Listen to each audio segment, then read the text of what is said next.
It'll be one to go this time by. Coming to the green, buddy, coming to the green. Let's go get him. Go, go, go, go, go, go, go! Get your motor running. Head out on the highway. Jeff, any reaction to Stewart taking the number 14 for AJ's old number? I think that's cool. I think it's very cool. I mean, I think Tony and AJ have a lot in common. They're real racers. They just get in anything and everything, and go out there and are competitive and have success at it. And we don't see enough of that. These days, it seems like more and more drivers kind of specialize in one area. And Tony and a couple other guys are really making their mark by doing a lot of different types of racing. I think it's fantastic, and I think just his personality and attitude, all that. I think that he can definitely suit that 14 well. Jeff, you've had so many achievements and success in your career. If you were the first person to ever win 5 races in Indianapolis, no matter what what the series is, what would that mean to you in your scale of success? Well, it wouldn't be the first because Michael Schumacher's won 5. Okay. But I guess I just sort of isolate it to NASCAR and what's happened in the history of our race here at this track, and just knowing that we're the only 3-time and 4-time winner, and to stretch it to 5 would be unbelievable. But I'm not really looking at trying to set a number right now as much as I am just wanting to win. Just want to win. We've had an up and down season, and we haven't obviously won yet this year. And I think I'd rather keep the streak alive that we've won every year since 1994 than any other number. Just talk to Rusty and Dale Jarrett. They still get butterflies when they drive into this place. Yeah, no, definitely. There's just something special about it. I think especially for me, going to high school here, I can remember coming here 1980, 81. My quarter midgets were built here in Indiana by the Stanley family, and we'd come and visit them and check out what's going on with quarter midget racing, and we always tried to plan it around the Indy 500 where I could either come here to one of the practice days, or we would come after the race. We did come to the race one time, the year Sneva won. I'm not sure if that was 81, 82, something like that.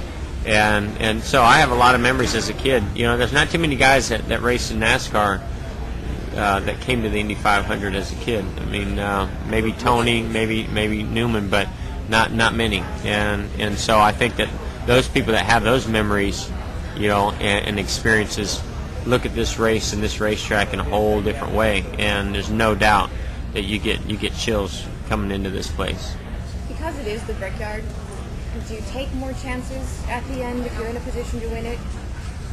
I think you take chances. Everything's risk versus reward in my opinion in racing and life. And at this track, it's a big event, and you're gonna. I think that when you can sense a checkered flag, at the tip of your fingertips, you go for it. You take risks. But it depends on where you're at in the points. It depends on what your goals for the season are. But I think you go for the win, and you try to make a move. But you don't try to take yourself out. I mean, I can't think of any win or battle I've ever had where in the closing laps, I've made a move that I thought could cause a wreck to win the race. I mean, I try to make sure that we get to the finish line in one piece, whether you have to settle for second or get the win. How often do you think about points in the course of the race? Well, we're not with the chase. It's a little bit different now because and if we were under the old point system, then all we'd care about is wins right now. We wouldn't care about anything else. With the chase, we need the bonus points. Kyle's got a bunch of them. Carl has a good amount. We need to win some races and get those bonus points, but we have to make sure we're in the chase as well. And being sixth, we can't really make any big mistakes. So right now, I don't feel like we can take as big of risk and some guys further ahead of us in points, and then the guys 13th, on back. This will seem like a random question, and it is. But what was your reaction to Randy Moss entering into team leadership?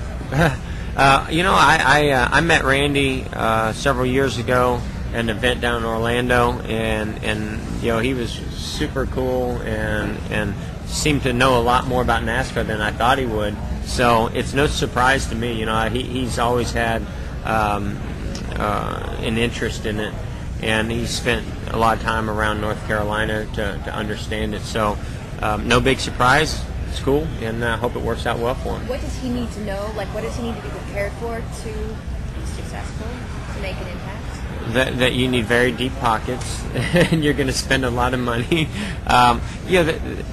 Racing is not a great business to be in. It's not. It's not a business model that suits going out and making a fortune.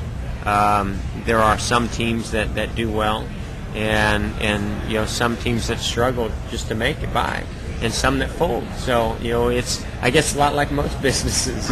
It's tough, and I think that if you're smart about it, you create budgets and try to put the best people within that budget that you possibly can, and don't overspend.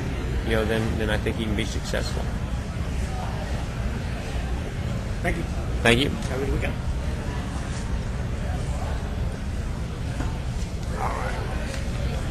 Anybody else? First, if I could just ask a couple preview questions for NASCAR PR. Okay. If you could first talk about going to Pocono and what you learned from the first race and what you expect next weekend.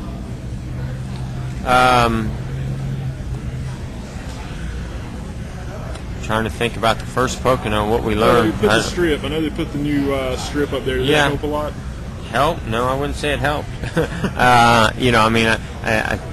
It's kind of one of the craziest things I've ever seen. You just put a strip of brand new pavement, 3 grooves up in the corner. I thought that was kind of interesting.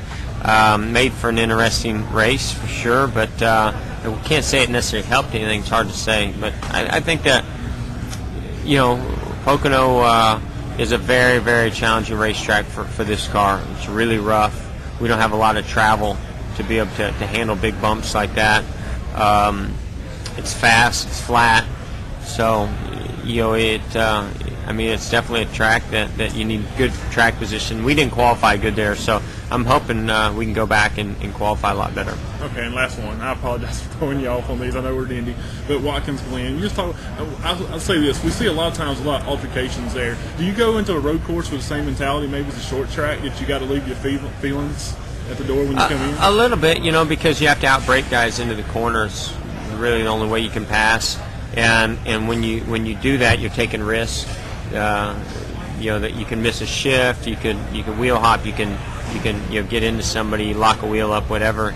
And so I think a lot of times when we see altercations at the road courses, just somebody making a bold move and it doesn't work. It could be early in the race, it could be late in the race. But we saw that at Sonoma as well. I think it's just part of road racing.